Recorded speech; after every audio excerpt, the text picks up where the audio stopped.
What's up, witches? What's up, witches? I'm Linda. And I'm John. And of course, this is Getting Witchy, and today is day 5 of our Yule series. And you know what today is? No, I do not. Today is Christmas Eve. You know what that means? Wait, no, it's not. Oh my God.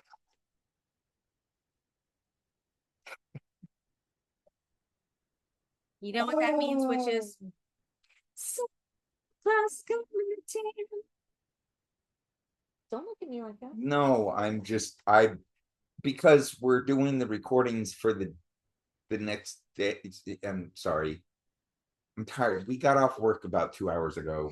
Yes, we did. And it was it was actually not a bad night of stocking. A light day, which was nice after like 5 weeks of. Well, you know what I heard? No, I don't know what you heard. Well, I'm not going to mention the name, but the individual that when I stepped down, he became my manager when I moved to his team. He said this morning, he said, "Oh, what do you mean you're off tonight?" I'm like, "Yeah, I'm off." He said, "What's 2 trucks?" Oh my God. They've got 2 trucks the night before Christmas. Well, Christmas Eve. Yeah, because this is Christmas Eve right today. Right. So like 2 trucks for Christmas Eve. And when we say 2 trucks, so to get an idea, that's anywhere from, what was that crazy number that the head manager threw out a couple nights ago?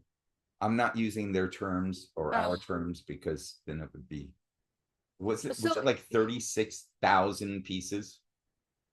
Like it was an insane number. Something like that. It was an insane number. And when it says pieces, it could be anything from a case of cereal to a single package that is itself a case.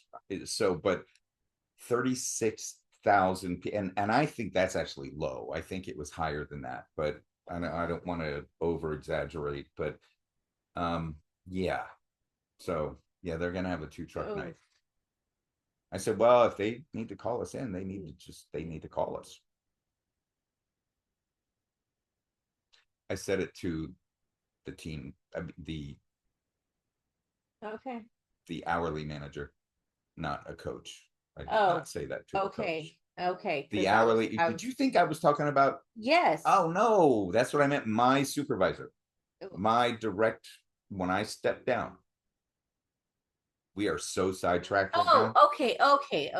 I get it now. I get it. No, I thought you were talking about somebody completely different. And that's no, it starts with a C. Yeah, no. Yeah. No, and no, no, no, no, no, no, no. I did not tell him. No, but you talked to E. Yes. Okay, you talked to E, not and C. We laughed when I said it, so it was a joke. Okay, yeah, because he knows I'd kick your ass. But anyway, so they're gonna get their butts kicked tonight. I'm sorry for them, but after this, they don't come back. So Thursday. Yeah, we get to work on Christmas night. Yes. Which actually, you know what? I mean, honestly, that's not really. That's actually not too bad. No, because I mean, it's Christmas, so anything that would be happening on Christmas would be in the morning. Right. And then early early morning with the kids at home, and then mid-morning for siblings and grandparents or whatever. And dinner time, usually with like around 3, right? 2 to 3, and then you could still catch a couple hours nap and then go in. Also, when we go in, there are no customers. No, there's not.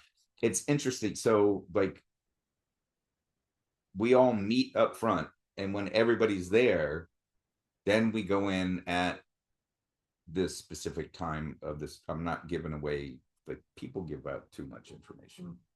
But so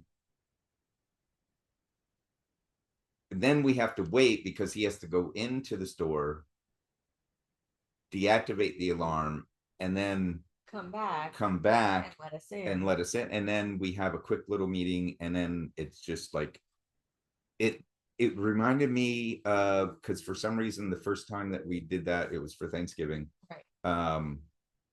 I don't know how or why. Maybe it was imagination, but I kind of, while we were walking to the back, I kind of got like a bird's eye view, like a third person, like in a game. And like everybody was scattering, like everybody was going to that they were getting what they needed, and it was interesting. It was funny. But anyway, we should probably start over, because this would be a good little clip to just say, hey, hello, we survived the holidays. Or we could keep going. Let's just keep going. Okay. So it's day 5. Yes. And what were you? Well, so I mean, yeah, it's Christmas Eve. Yes. So, and what happens on Christmas Eve? Santa comes. Yes. So today is basically, it's all about Santa and his reindeer. Should we mention that we've kind of made Santa a god? I mean, if you want to. I mean, we as a populace have created this image of a jolly old man who's super sweet and nice and always happy, and knows when you're sleeping, knows when you're awake, knows with you whether you've been bad or good. So pretty much he's omniscient. Yes, he sees everything, is all knowing, and he brings gifts. Gifts to the good and coal for the naughty. Or Although, he sets Krampus loose on him. Or I mean, you give Krampus, me enough coal, I can have a barbecue. Don't threaten me with a good time. Well, if not a barbecue, at least like a fire pit. Yeah.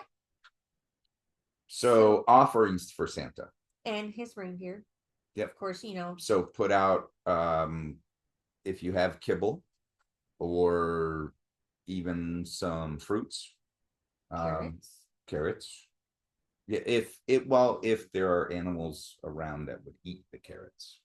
Not everything eats carrots like that. Okay, so we are in the desert. We have desert rabbits that will definitely eat them.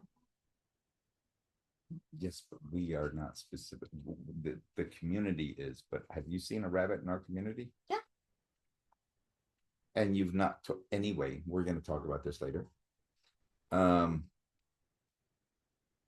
right, so leaving food for Santa, the cookies and milk. Or if you're Hispanic, tacos and tequila. Yeah, or if you're Irish, some corned beef and freaking Jameson. Or that. Yeah. Prayer to the evergreen spirit. Well, is that the same as Cernunnos? So remember, with the god, Cernunnos is the green god of Irish lore. So when it comes to the god aspect, there's the Holly King and there's the Oak King. The Holly King is the one that's actually in power right now. The Oak King is the one with the horns. The Oak King is the one that rules during the light part of the year. So he's actually the one that was just born. So the prayer is to the one that's kind of fading out. And I know this, but I don't talk about it much, so I've forgotten a lot of this. Okay. And honestly, they kind of confused me. I don't know if I was reading while I was stoned or what, but we've done a lot. The Oak King, and then the time of year, the separation of the two. When one is born, it's preparing to kill the other, but then it's reborn and then it's preparing to kill the other. Like it's a weird, and yeah,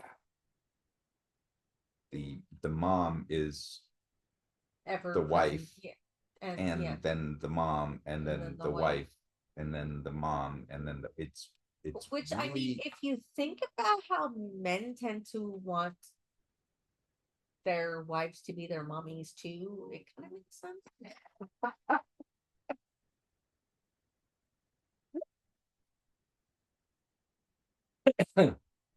oh, well, unfortunately for what would be a fair estimate, 60% or 40% of the men, that's accurate. Yeah, Yeah. Which would you I'd say 60? probably 60. Yeah, which is probably why it was my first number that I said, because I would agree. That's sad, Right. but it's hilarious, but it's hilariously sad. And then other options. So one activity you could do, Oh, especially if you have children, yeah. write letters to Santa. Well, now they have this shit with, I think it's NOAA, right? NOHA, the National Oceanographic. Where you can track Santa? Yes. Yes, and yes, you can track Santa. Yeah. They Like they show have the where whole, he's like where where he he's is. at the whole freaking time, and it's actually, it's really cool. It started out, I didn't do the research, I don't remember exact, but I'm pretty sure that from my darkened memory, it's probably from the 60s. They did it at first as a joke, but so many people loved it that They kept doing they it. kept doing it. That so many people called in. Like they put it, if I remember correctly, they put out that, and I could just look it up real quick, but we've been sidetracked enough on this one.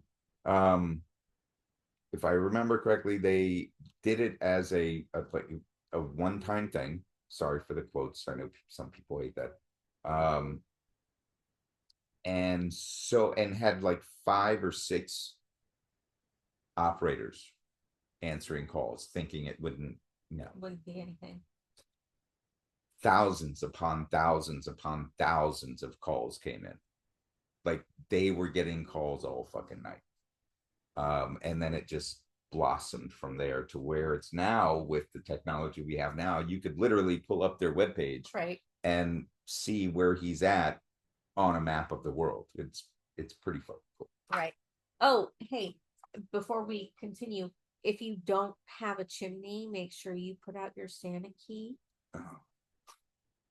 I've never, okay, she told me this today, and I've never heard of this. Now, I think that was probably, so I thought, like, because every house, even if it doesn't have a chimney, it has a little tube, ventilation for the attic or whatever, the crawl space. Um,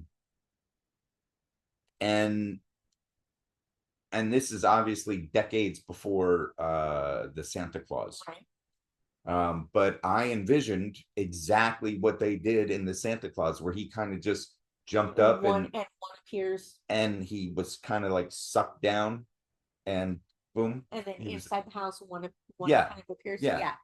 Yeah. So in the late 90s, early 2000s, when we first moved out here to Phoenix, it was the first time in at least a decade and a half that my family did not have a chimney.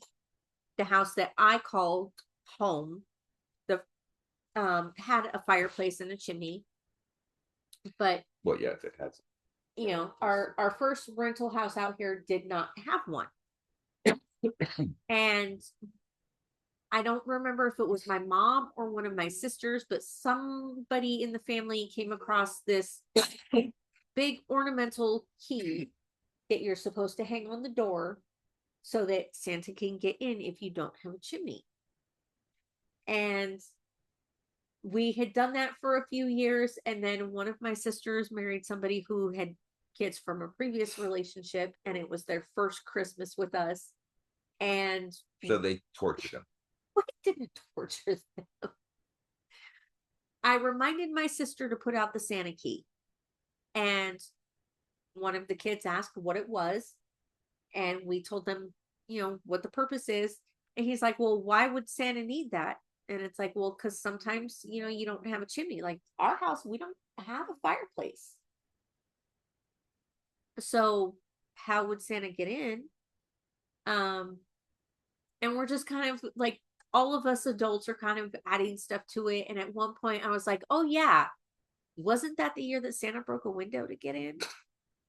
And this kid was like, Santa broke a window? I'm like, well, yeah, how else was he gonna get in?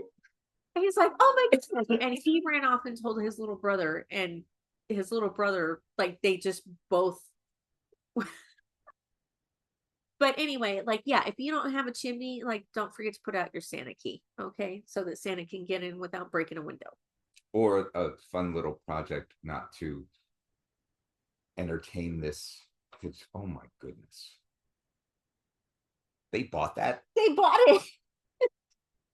I think they were like 8 and 6. So, okay, well, that's understood.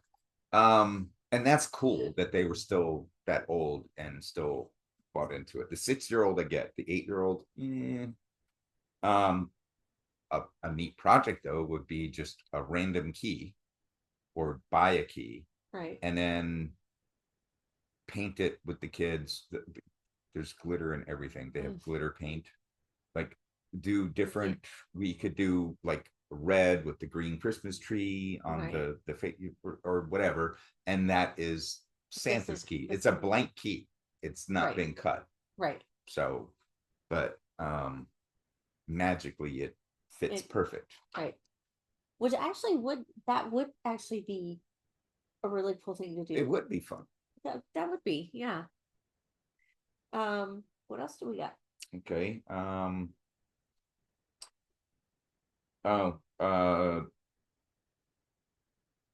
Is that chocolate and boobs? Chocolate and books. Books. Or movies. Oh, we'll see. I mean, movies would fit with the first one too. But I mean, come on. I wish I could. So apparently in Scandinavian culture, on Christmas Eve, it is tradition to give books with a special piece of chocolate out, especially to the children. And you basically just spend the night reading your book and enjoying your chocolate. Oh. This would be a good time to do a cacao ritual. That's actually cool. There is a difference between regular chocolate and cacao, by the way. With cacao, there's more of the cocoa mass than the cocoa butter or the milk. So, like, if you wanted to do a cacao ritual, you would want to make sure that the chocolate that you are using has at least 75% cacao. Okay. But it's a very structured thing. But you enjoy it and savor it as while you're reading the book. Yes. Okay. And then reindeer and what? Oh, the Amanita muscaria mobile. So okay. Okay. How do you think reindeer fly? Well, we just heard Cheech and Chong. It was a magic dust. It's a magic mushroom. Okay. The Amanita muscaria.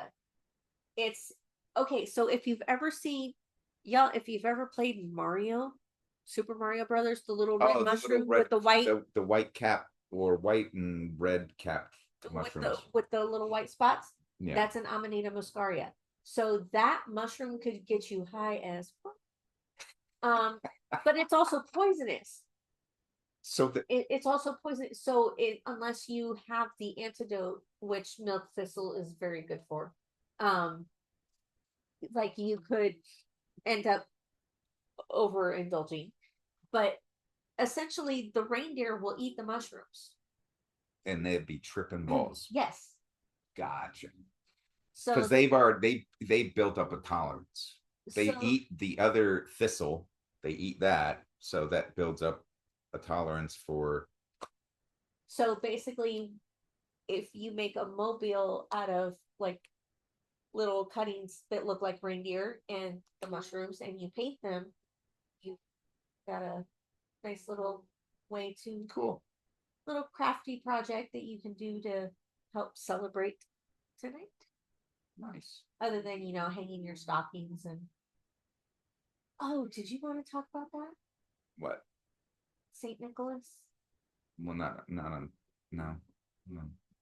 You don't want to mention how he was the patron saint of prostitutes? I thought we did talk about that though. Did we? I'm pretty sure that we did. When did we do that? Babe, we had a whole long conversation. Did we have that with them?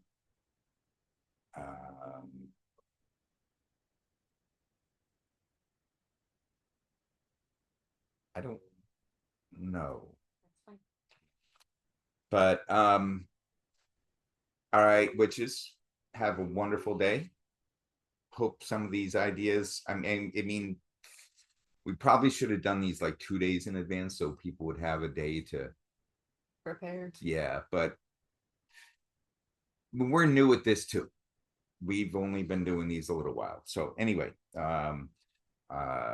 we will re-release them or do new ones for next year a couple days in advance so you can get the shit you need. But one love, Merry Christmas, Happy Yule, and blessed be. Peace out, witches.